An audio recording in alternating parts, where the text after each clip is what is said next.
Wimbledon, and it's crazy. I mean, all over. Now, when you come up with that song, obviously it's a part of a concept album, Right. But where does that fit into the whole thing? Like, it's obviously got some meaning. It fits in the way you're defining yourself. You're saying kind of, F you to the world. You're figuring out who you are, and you're coming with strength, and you're saying whatever I do is correct, and that's what it is. A lot of people don't realize you're a musician first. Yeah. You do the producing thing kind of too, right?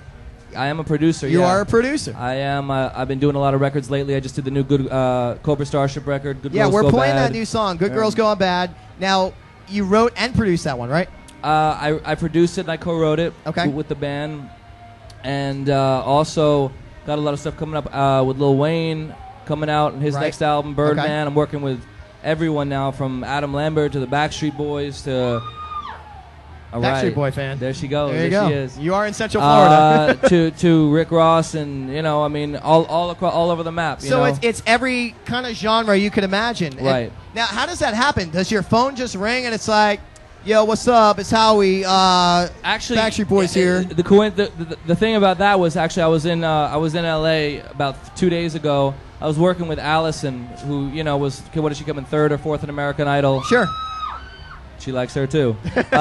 No, this girl is like an unbelievable singer, like one of the best voices I ever heard in my life. Okay. And the Backstreet Boys were down the hall and working with someone else, and then I played them some records, and they wanted to do some work, so we just started. I mean, sometimes it's like that. Sometimes it's through the record company. Sometimes, they hit you up personally. I mean, it's just kind of like anything. You just work your way in, and then you do your thing.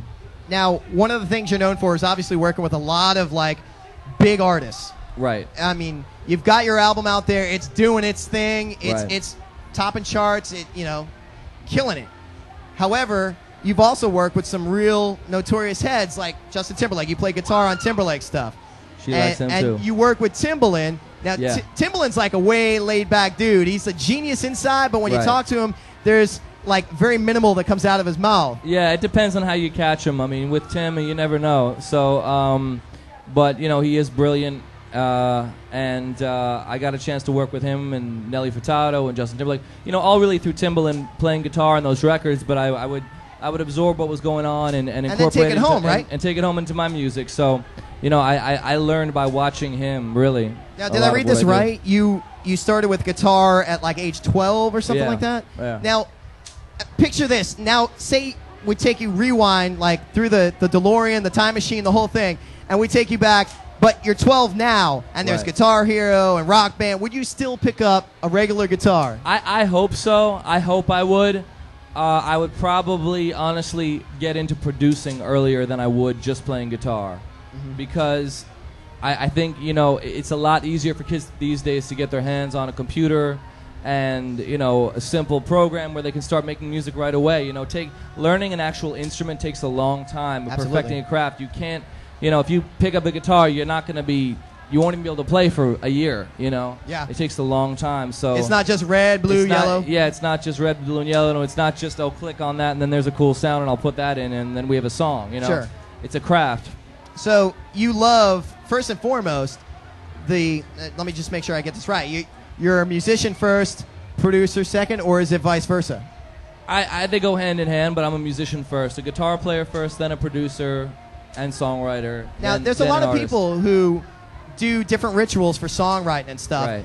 Now, a lot of people just hear Let It Rock, and they hear Welcome to the World, and they hear party anthems. Right. But in your head, you've sat down and you've written this stuff. Now, where do you go to put this stuff on paper? How do you get it done? I don't think they're party anthems at all. I mean, Boom Boom Pow is a party anthem. Well, in the context in which they're played. That's what I'm saying. I understand what you're saying. I mean, what I try to do is I try to make a record that, can be played in a club and is whatever, uplifting and energetic and does that whole thing, but also says something in the lyrics. I'm not saying nothing. I'm actually talking about a real serious theme and Let It Rock if you actually dissect the lyrics. Absolutely.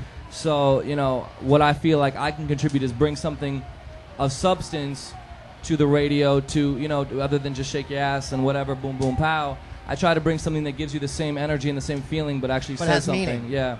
So, do you feel But I love listen, those are great records too, It is what it is. I'm just saying, in context, that's just what I do. If you sit there and you read what it has to say, Yeah.